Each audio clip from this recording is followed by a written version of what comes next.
శ్రీరామనవమి సందర్భంగా నిర్వహించ తలపెట్టిన భారీ శోభయాత్రను హిందూ బాంధవులందరూ జయప్రదం చేయాలని ఆ భవ్య రాముని కృపకు పాత్రలు కావాలని శ్రీరామచంద్ర గోపాలకృష్ణ మఠాధిపతి శ్రీ యోగానంద సరస్వతి అన్నారు. ఆదిలాబాద్ పట్టణంలోని మఠంలో మార్చి 30న శ్రీరామ ఉత్సవ సమితి ఆధ్వర్యంలో నిర్వహించే భారీ శోభాయాత్రకు సంబంధించిన వాల్ పోస్టర్లు ఆవిష్కరించారు.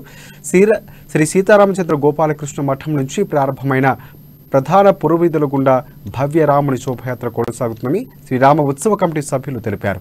11 సంవత్సరాలుగా ఈ కార్యక్రమం దిగ్విజయంగా కొనసాగుతుందని తెలిపారు.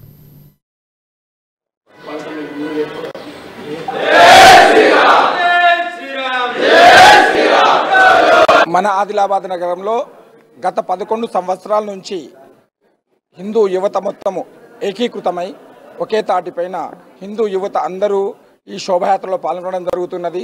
ప్రతి హిందూ యువకులందరికీ కూడా ప్రత్యేకంగా చెప్పడం జరుగుతున్నది. ప్రతి ఇంట్లో తప్పకుండా కాషాయ జెండా ఎగరవేయవలసిందిగా మనవి. ఉగాది శుభాకాంక్షలు. ప్రతి సంవత్సరం లాగే ఈ సంవత్సరం కూడా శ్రీరామనవమి రోజు శ్రీరామనవమి శోభయాత్ర భారీ ఎత్తున ఉంటుంది. 30 తేదీ సాయంత్రం 4 గంటలకు శ్రీ గోపాలకృష్ణ మఠం నుండి ప్రారంభం అవుతుంది. యోగానంద సరస్వతి చేతుల మీదుగా ప్రతి సంవత్సరం లాగే ఈ సంవత్సరం 11వ సంవత్సరము. ఈ సంవత్సరం శోభాయాత్ర సాయంత్రం 4 గంటలకు ప్రారంభమై నేతాజీ చౌక్, అంబేద్కర్ చౌక్